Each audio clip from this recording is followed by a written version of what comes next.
Il est connu dans le monde entier comme le rendez-vous des grosses cylindrées. Le salon de l'auto de Genève s'ouvre demain à Palexpo. Il occupe encore et toujours une place à part dans le calendrier des expositions. D'abord parce que c'est le premier rendez-vous de l'année.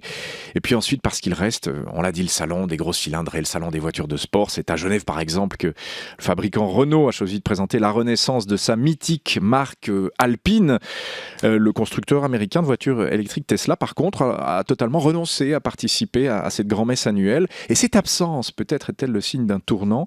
Est-ce encore pertinent au fond d'organiser de tels salons alors on parle toujours de mobilité douce? On va analyser la valeur symbolique de la voiture, le rapport culturel que l'on a avec l'automobile, avec l'historien Mathieu Flonneau. Bonjour. Bonjour. Merci beaucoup d'être notre invité jusqu'à 8h dans notre studio de Paris. Vous êtes maître de conférence à la Sorbonne. Vous vous intéressez à l'histoire culturelle de l'automobile. On peut citer quelques-uns de vos ouvrages parus récemment. Les mobilités partagées, nouveau capitalisme urbain, ce mois de janvier. Ou encore l'automobile au temps des 30 glorieuses au mois de septembre 2016. Mathieu Flonneau.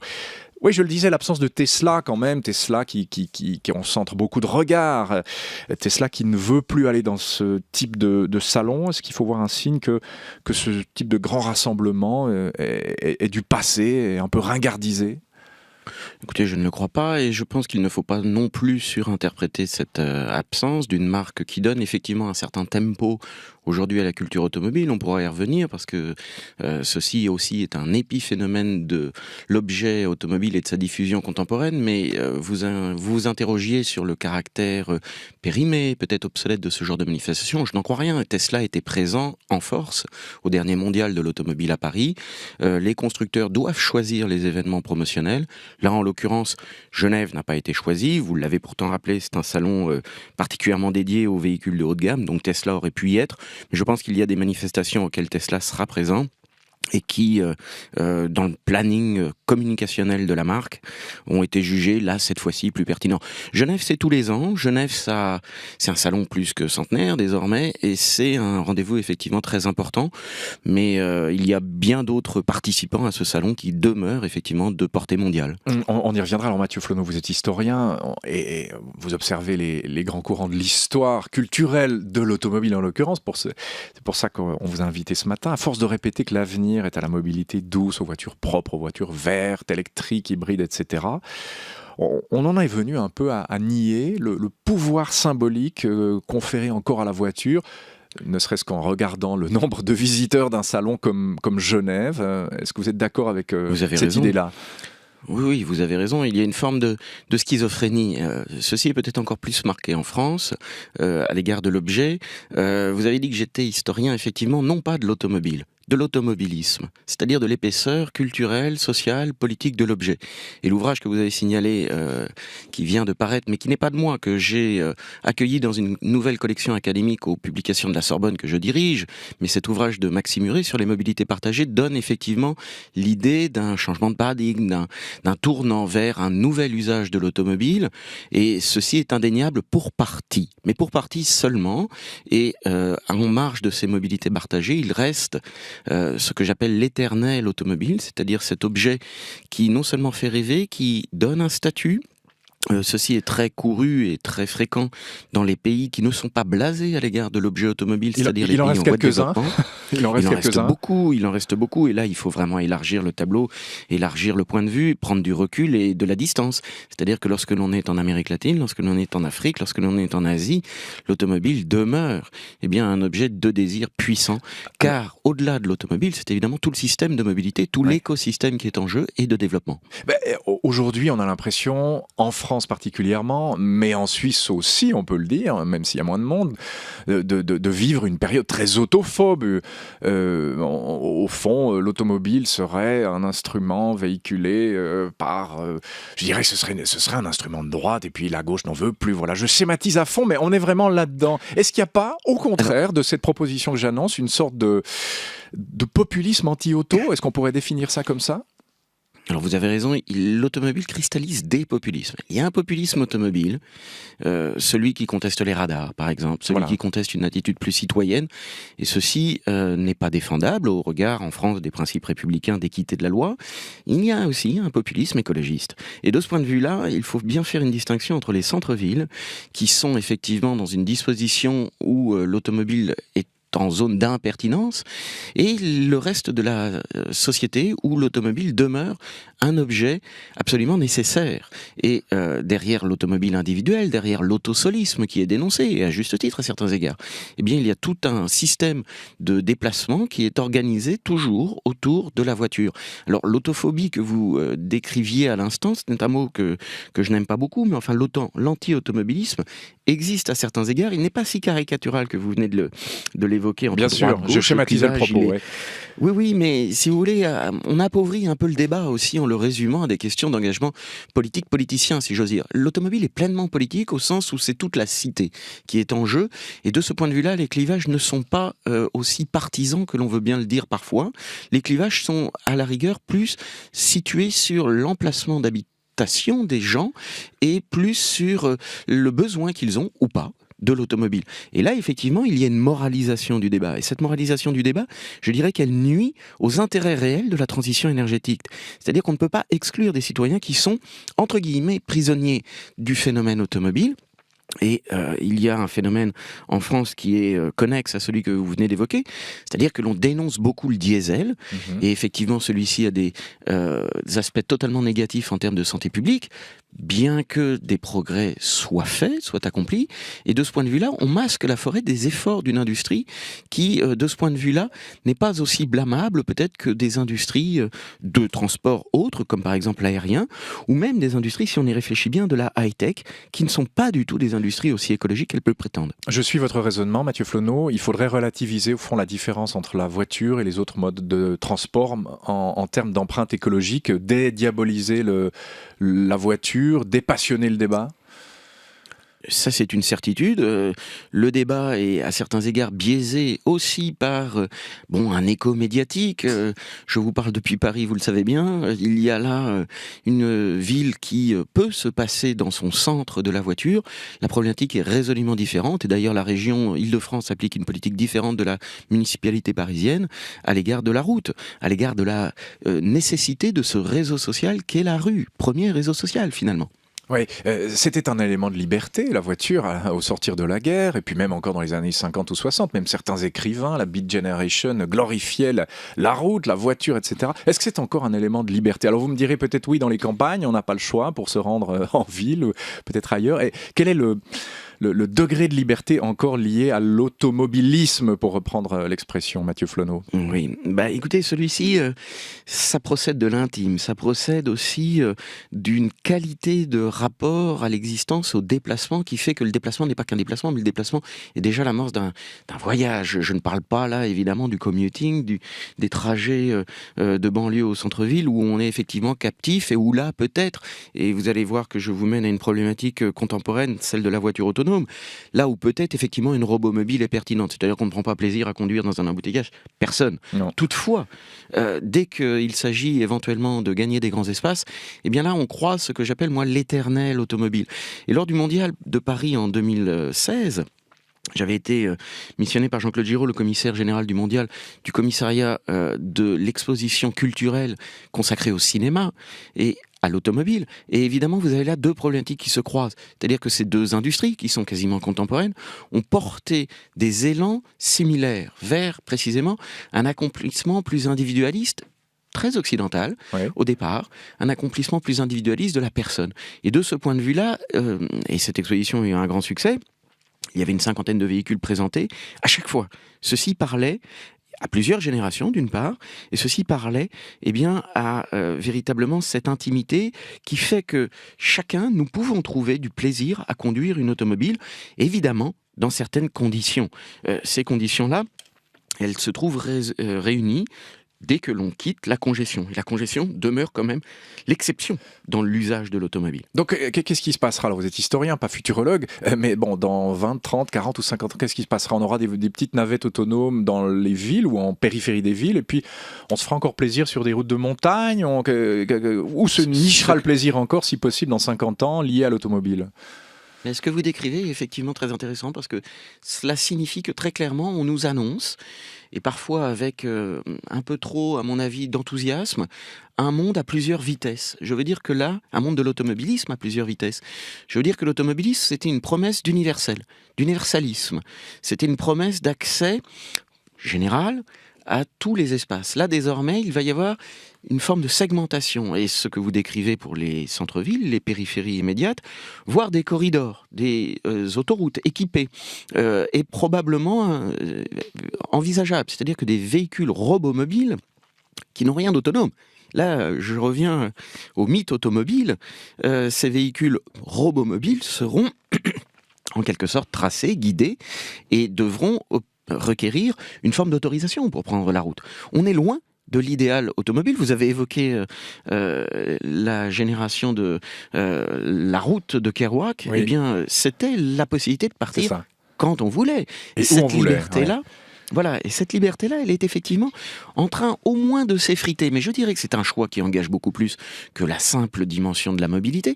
C'est un choix qui engage toute notre société. C'est un choix qui engage l'humanisme, eu égard aux avancées possibles du transhumanisme, des nouvelles technologies très intrusives. Et de ce point de vue-là, l'automobile est un bastion de résistance. Alors, ce qui est intéressant, c'est que cette convergence qui a lieu aujourd'hui, parce que vous évoquiez le fait que Genève était peut-être le premier événement automobile propre de l'année 2017, mais il y a eu le salon mobile de Barcelone qui vient de se terminer. Le salon mobile de Barcelone, c'est un salon high-tech. Et au début de l'année, il y avait le salon de Las Vegas, le CES, le Consumer Electronic Show. Ouais. Voilà, eh bien, il est assez intéressant, et là il y a une forme d'ironie de l'histoire que le spécialiste regarde avec amusement. Il est assez intéressant de voir que toute cette société de la high-tech, qui avait un regard extrêmement méprisant sur l'objet automobile il y a encore une vingtaine d'années, y revient, y investit. Ouais. Est à l'affût des opportunités de croissance. Et les Google, les Amazon, les Tesla, les Uber s'intéressent évidemment au phénomène automobile. Et cette transition, elle est effectivement problématique, mais il ne faut pas être aveugle sur les finalités. Et si la finalité, c'est effectivement simplement d'automatiser l'existence, je pense qu'il va y avoir des résistances profondes dans la société. Moi, je reviens sur ce que vous dites, et ça me plaît beaucoup. Au fond, l'automobile comme un bastion, un des derniers bastions de résistance humaniste face au transhumanisme que représente par exemple la robotomobile. Bon, prenons cette marque, allez, il faut bien en citer une, Alpine. La nouvelle va être présentée par Renault, a été présentée hier à la presse, elle sera présentée et visible par le public à Genève. Au fond, c'est une voiture toute simple, assez légère, manuelle, peu robotisée, pour se faire plaisir justement. Donc ça, c'est quoi? C'est un nouvel humanisme automobile face aux voitures autonomes? Allez, effectivement, on peut noter la grande intelligence de cette marque, de l'Alliance, qui finalement fait renaître, en utilisant enfin, j'allais dire, comme historien j'y suis sensible, enfin une part de son patrimoine historique, chose que les marques germaniques notamment n'avaient jamais négligée. Renault y vient, c'est très bien, parce que Alpine, c'est effectivement ce plaisir de conduire. Bon, il est présenté à Genève, ce nouveau modèle, il porte le nom mythique de la A110, nous sommes dans les Alpes, à certains égards, ou en tout cas pas loin. Il y a effectivement là une dimension qui est liée très clairement à ce rêve automobile, et il est à noter que le grand constructeur qu'est l'Alliance n'est pas irresponsable en accentuant cette dimension, parce que ce grand constructeur investit dans des mobilités propres, investit dans des solutions de mobilité par ailleurs, investit également dans une automobile plus accessible, la gamme Entry, le low cost. Bref, il s'agit pour un constructeur généraliste comme Renault et l'Alliance, Renault-Nissan, Mitsubishi désormais, eh bien de couvrir tous les secteurs. Et effectivement, Alpine, je pense, est un choix tout à fait rationnel, en dehors de l'aspect pur plaisir. Alpine mérite d'être au catalogue d'un grand constructeur, et enfin Renault l'a compris. Et voilà, l'illustration de ce que vous nous dites depuis quelques minutes. Encore un mot sur les grands constructeurs, parce que ça c'est l'actualité économique. Ce rachat d'Opel par PSA, on dit encore que le secteur automobile reste un marqueur symbolique et assez fort pour les États, rien qu'à voir la politique et les vœux de Donald Trump en la matière, et ce qu'a fait Obama aussi pour sauver l'industrie automobile. Ce rachat d'Opel par PSA s'inscrit dans quelle logique? C'est un bon coup, selon vous? C'est une opportunité d'achat qui a été donnée à PSA, qui n'allait pas très fort il y a de cela à peine 3 ans. Mais qui a remonté très vite la pente. Sur l'impulsion de Carlos Tavares, qui avait vécu aussi le phénomène de l'alliance chez Renault, dont il vient en direction. Avant, il était le second de Carlos Ghosn. Eh bien, Carlos Tavares, avec tout son volontarisme, a effectivement suivi, je dirais aussi pour PSA, et c'était vital, une dimension d'accès à la taille critique. Et là, ce rachat d'Opel, qui n'était pas une marque en très bonne santé économique, mais qui est une marque quand même centenaire, implantée, qui a une légitimité, notamment européenne, même si c'était une branche finalement de General Motors, et cela répond aussi à la politique américaine de recentrement sur certains marchés. Il y a, pour PSA en tout cas, indiscutablement, une belle affaire. Cela lui permet, avec le rachat du consortium Opel, parce que finalement c'est aussi un groupe avec de nombreuses pépites, avec de nombreuses petites niches, et je pense à l'Opel Ampera, qui est la technologie électrique, qui était jusqu'à présent une solution ignorée chez PSA. Donc oui, ce secteur se concentre encore, il y a toujours des grandes manœuvres entre les grandes firmes, et ce à quoi l'on assiste, c'est évidemment à une course à la taille, et cette course à la taille est la simple condition de survie finalement d'une industrie qui est, à certains égards, très sollicitée par les pouvoirs publics, par les opinions, et très observée. C'est bon pour la France, symboliquement, ce rachat. C'est la France qui va pas très bien économiquement aussi. C'est bon pour la France ce qui s'est passé là? Je pense indiscutablement que ça a été présenté en tout cas comme cela, avec prudence toutefois, parce que PSA a lui-même été investi, et c'est la règle de cette mondialisation, par du capitalisme chinois, par Dongfeng, il y a peu de temps de cela, et PSA va donc mieux, oui, on peut s'en réjouir en France. Mathieu Flonneau, on va commenter quelques articles issus de la presse romande et alémanique, la mobilité de demain, très présente dans la presse du jour évidemment, avec pour commencer l'interview de l'ingénieur zurichois Frank Rinderknecht. Valérie Droux. La voiture de demain, elle sera autonome, ou plutôt donc robot-mobile, avec des panneaux photovoltaïques et des services connectés. Il tacle aussi, Frank Rinderknecht, les grands constructeurs. Ils sont trop énormes pour changer du jour au lendemain, et il décrypte l'avenir avec des notions du passé. Il faut réfléchir aujourd'hui en termes de technologie et non de marque.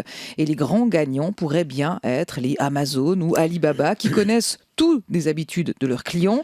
Et puis un grand enjeu aussi des voitures hyper techno, avec une survie qui ne dépassera pas 3 ans, dit-il. Eh bien, ce sera de rentabiliser ce véhicule en si peu de temps. Et pour ça, une seule solution, le partage des véhicules. La mobilité de demain sera le pivot de la ville de demain pour le sociologue Vincent Kaufmann dans la Tribune de Genève, et c'est là aussi partager que la voiture autonome aura un réel impact. Enfin, dans La Liberté, Le Nouvelliste et les journaux neuchâtelois, présentation d'un projet de minibus autonome, cette fois-ci lancé par les CFF, les chemins de fer suisses, et la société de partage de véhicules Mobility. Mathieu Flonneau, que peut-on en dire? Est-ce que la voiture de demain, comme on l'appelle, qu'elle soit autonome, électrique, etc., ou à la fois autonome et électrique, est-ce qu'elle sera le fait de grands constructeurs traditionnels qu'on connaît déjà maintenant, ou de ce qu'on appelle les GAFA, Uber, Tesla, etc. Moi, je me souviens d'avoir diffusé il y a quelques mois une interview de Bob Lutz, qui était l'ancien numéro 2 de General Motors, suisse d'origine d'ailleurs, qui ne croyait absolument pas à l'avenir de Tesla et autres dans ce secteur-là. Il disait non, à partir du moment où les grands constructeurs traditionnels possèdent cette technologie, c'est eux qui vont s'imposer sur ce marché-là. Qu'en dites-vous? Votre vue de presse est excellente parce qu'elle pose les enjeux de la redistribution de la chaîne de valeur. Effectivement, l'innovation est pertinente, mais nous parlons aussi là d'une configuration où dans cette industrie, des poids lourds centenaires, General Motors, Fiat, Peugeot, Renault, Daimler, des poids lourds centenaires, commencent aussi à investir totalement désormais ce qui est la fabrication d'un objet qui n'est pas banal. Et l'idée que on puisse changer de voiture tous les 3 ans, même si on va partager et les usages qui rentabiliseraient la chose, eh bien, est assez contraire à certaines tendances d'aspiration à une société plus écologiste. Et de ce point de vue-là, je dirais que le tempo Tesla suscite effectivement beaucoup de scepticisme chez les spécialistes, parce que Tesla, s'il se limitait à une activité automobile, aurait fait faillite. Tesla n'est pas rentable. N'a pas Tesla gagné un franc perd depuis jusqu'à- sa création. Ouais. mais plus que cela, Tesla perd $10 000 par voiture. Ouais. Et donc ce tempo, qui est un tempo effectivement aussi médiatique, et c'est bien compréhensible, il a pour vertu de dynamiser le secteur, indiscutablement, mais il ne faut pas perdre de vue le fait que, eh bien, Toyota, par exemple, ou General Motors produit en 48 heures ce que Tesla fait en un an. Voilà, tout Donc est il dit, y a ouais. là des masses vraiment critiques que ces géants ne sont pas prêts d'atteindre. Et en cette journée internationale de droits des femmes, le Blick, Esther Coco, vous êtes avec nous, journal édité à Zurich, consacre 2 articles au rôle des femmes dans le monde automobile. On y vient. L'automobile comme lieu de pouvoir pour les femmes. Le Blick en veut pour preuve que les chefs des succursales en Suisse de Fiat Chrysler, Seat, Nissan et Volvo sont des femmes. Elles s'appellent Sandra Grau, Grazia Davina, Claudia Meyer ou encore Nathalie Robin. Et il y a encore un an, tous ces postes étaient occupés encore par des hommes. Ces femmes ont pour leitmotiv, ce n'est pas le sexe d'un dirigeant qui est important, mais ce sont les résultats. Le Blick dresse aussi le portrait de 8 femmes qui ont marqué l'histoire de l'automobile. Parmi elles, Sophie Opel, qui a fondé l'usine du même nom, Bertha Benz, première femme à conduire une voiture sur une longue distance, ou encore la pilote de rallye française Michèle Mouton, sans parler de Marie Barra, la directrice générale de General Motors depuis 2014, qui est d'ailleurs considérée comme une des 5 femmes les plus puissantes du monde, selon le magazine Forbes. On dit une automobile, une voiture, Mathieu Flonneau, mais l'automobile, au fond, elle est masculine ou féminine ? Alors au début on disait un automobile et l'Académie française a tranché au début du siècle.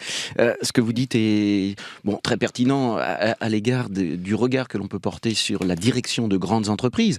Mais il y a quelque chose de propre à l'automobile, je pense, c'est qu'effectivement c'est un champ qui a été investi progressivement, de façon inclusive, par ce que j'appellerais des minorités qui au départ étaient considérées comme telles, et ces minorités étaient véritablement sous-représentées, et la féminisation de l'automobile a été une réalité progressive, et la façon de conduire une automobile aussi a été de plus en plus investie. Autrement dit, il y a une prise de pouvoir réelle, aussi dans les familles, aussi dans les usages par les femmes, et ceci change le regard sur l'automobile, qui devient quelque chose de moins machiste, de moins masculin, et c'est heureux. Absolument, je confirme. Et tout le monde ici aussi autour de la table. Vous êtes maître de conférence à la Sorbonne.